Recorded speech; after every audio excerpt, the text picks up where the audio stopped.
This video describes how to apply for a new student to the school for admission.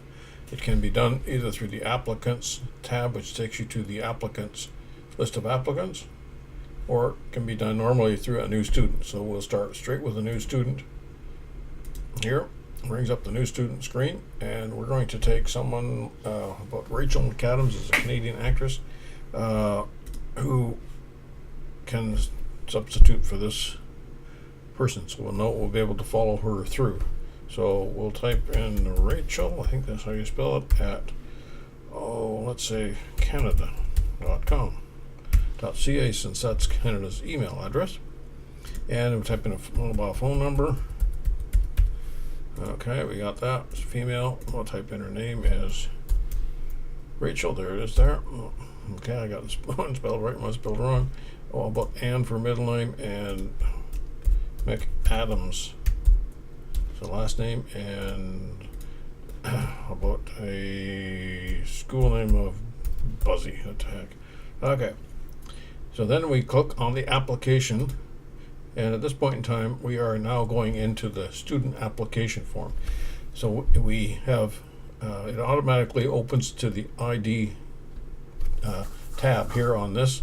The personal information, as you can see, we had filled it in before, and while we're here we can choose a picture.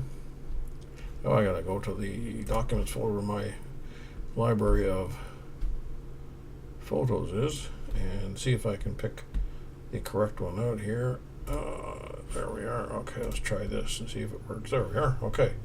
The QR code has already been set, so now we're here. We can then go back to where we were set up.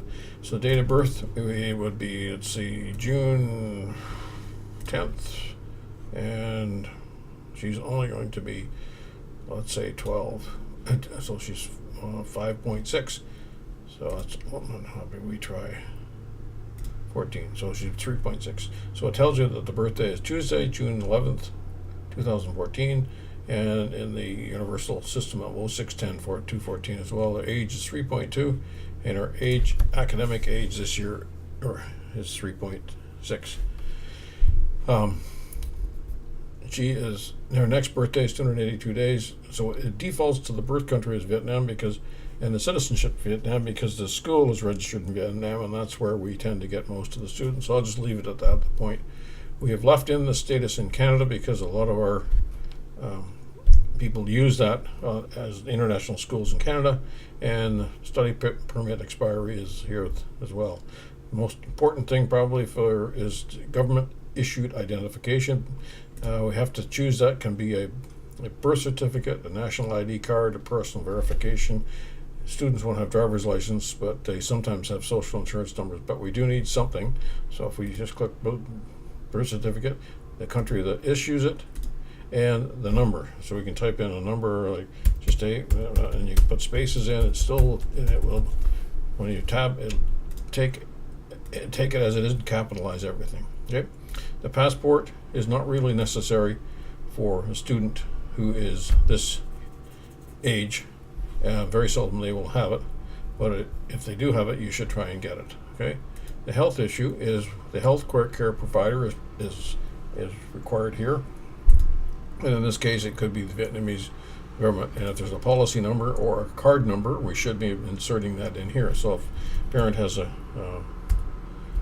card number, we should be getting that in. And for example, if there's if this is an overseas parent, they may have health care through Blue Cross or something else, and they would then have perhaps an expiry date. So you can always put it in as expiry as February the 1st, year 2022.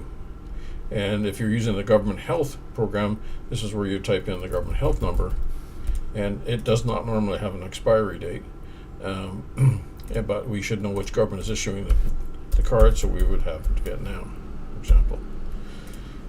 Allergies, it's just three the things we're trying to find out is, do they have allergies? Because if a child has an allergy and no one knows about it, and they break out in a sweat, or they start to cough or what have you, everyone panics. So it's better if we know what their allergies are, and if they have one, you can just click on it and it shows up as one. If there are more than one, you hold the command key and you can click different locations and then press the enter or return key and you get the list. The reaction, it's the same thing. The reaction is unknown, but we obviously have different reactions for different things, but you try and do them in the same order that the allergies were. For example, codeine causes an itchy throat. Oops, sorry here. Take the unknown off. So if codeine causes burning eyes, and gluten causes coughing, and milk causes hives, and sulfur causes puffy eyes. So then you put those lists in, and you can then match them up. The sight correction is helpful because if a child doesn't wear the glasses and they can't see, it's not too helpful. So if they have to wear glasses, we should be putting in glasses, or not too many wear contacts, or if there's none required, that's fine. Physical constraints, it's interesting to know if they have anything. For example, they could be wheelchair, they could be broken arm, they could be hemophiliac and what have you, or none. And hearing constraints, generally speaking, children are pretty good with hearing, so it's usually not included for physical ed, yes or no, so that we understand. So if they aren't prepared to take the activities. Okay, the address, again, it's just a simple address format.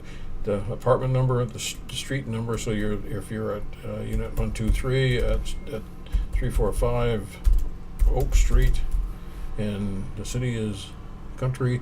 We try and do it in the reverse direction. Most people put the address first, but we are in the process of setting it up so when you choose the country, then it gives you a list of states, then the cities, and the postal code.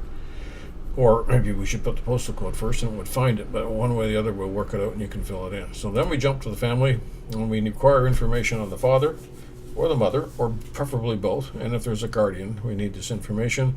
It's the salutation, of course, is set, and there's the family name, the given names, the full name is calculated for you.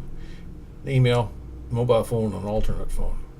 It's the same thing. The guardian also needs an ID card with an expiry and the gender and the relationship to the student. There's always a question for the Parent-Teacher Association if they wish to join. Most people will choose later till they understand what's going on. And finally, we preset use the phone for texting so that if there is something that can come to the school to the parent, we can text it easily. The next item is the emergency contact. We want the name. Maybe that's one person or two people or something. A relationship is a friend of the family, a father, a mother, a grandmother, a caregiver, a foster father, relative, co-worker, and so on. We want then their occupation and what their mobile phone is, an alternative phone, and an email. And for some children, we need the drop-off pickup information. So we need to type in the name, and whether this woman is called or man is called Uncle Joe, or this Mrs. Zing or something. Try to get the relationship, same sort of relationship, her phone, email, and the times that they would pick. So, for example, they're going to drop off at 8:30 in the morning and pick up at 14:55. Okay, that's what we know, and then put in the photograph. Prior education, for the young children, there's no prior school, so once you click it, it fills this in for you. If we're going to do school history, then you can type in here that you went to, Maple Bear Nursery or something, and what language did they speak in? It was English. This just helps the teacher and the principal understand the student. And for example, if they attended it from January 2017 to June 2017, it just helps. Okay, so then we jump on to in some cases, if you've been in grade 6 or 7, you may have been in 2 or 3 schools, and this you can just fill space for 3 schools here, and I guess we could add more. The students' activities are next. For example, sports. Youngest kids that's not applicable. But by the time a child is going into kindergarten, they're interested in soccer. Oops, just spell it correctly. Soccer, or maybe they're interested in baseball, or any other kind of sports. Skiing, some people love that. Have they done any dance, music, arts, what's the sort of thing? And do they have any hobbies? Young children don't have much, so it's quite often none. Language is the last thing in the application process. We're trying to rate their English skills under these standard English as a second language categories, because this is an English language school. We're under listening, reading, speaking, and writing, listed alphabetically. Now, we have just basic categories here: beginner, elementary, advanced, immediate. So if listening, they could be, most children will be either at none if they're in, youngest grades, and or beginner. Reading, they may have none, or just beginner. Speaking, a beginner, and writing, probably none. So that's fine. It's just so we have an idea of what is happening. Also interested in languages spoken at home. So if students speak Vietnamese and Korean and English at home, hit them, and you get the selection. Other languages spoken, so maybe they speak Cantonese. We'll just pick that. How was English learned? If you're English, it's a native language, or could it just be from the parent? Okay, tell us the English experience in English. If they read books, have they been to a movie? Have they been to an English-speaking country? That sort of thing. And finally, we do the submission. So we've calculated the age. Should be 3, and the program we're going to choose is, obviously, here's preschool. It's suggested you apply to PK. We won't put the enrollment in now because we want the staff to decide that, and we just now need to know the term. Is it going to be the fall of 2007, for example?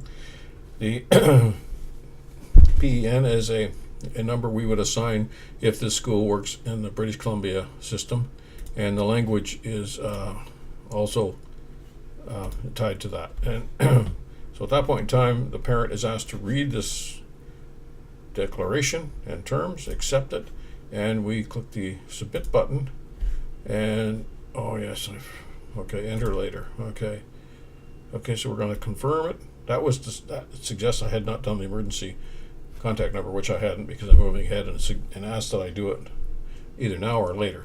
So we're now moving ahead, and you'll see we now have an application form has been completed. This is the full application form. Oh, I thought I was keeping that. Okay, I'll show it to you in a moment. We are now to the student or the application screen, and we have a category applying to grade PK, and you see the picture. Here's Rachel McAdams, 4 years old, PK, and what have you. If we click on the PDF button here, we will get the application form. Now this takes all the information that you put in those previous screens and builds an application form. You see I left this information out. It shouldn't have been, but I'm just doing a demonstration. And then it provides all the additional pieces of information. So from here, as a parent, as an advisor, you can print this and get the parent to sign it, and then you can put this in their file. And meanwhile, it is in their file on Schoolware in this format. Now going back, we had the email. So it produces an email. Where'd it go? I'm gonna pop it up. There we are. No, okay, and it's addressed to that email address, and it has addressed. We just got the information at CIK, but it goes to the principal, and it goes to the admissions department, and it's a copy. This is then tells you thanks for registering, blah blah blah, and it gives you all the information to the student. Plus, this is the application form is attached, so that parent gets a copy on their computer, and they can then put it in their file or print it, and as well you can get them to sign this document and then pay their initial fees.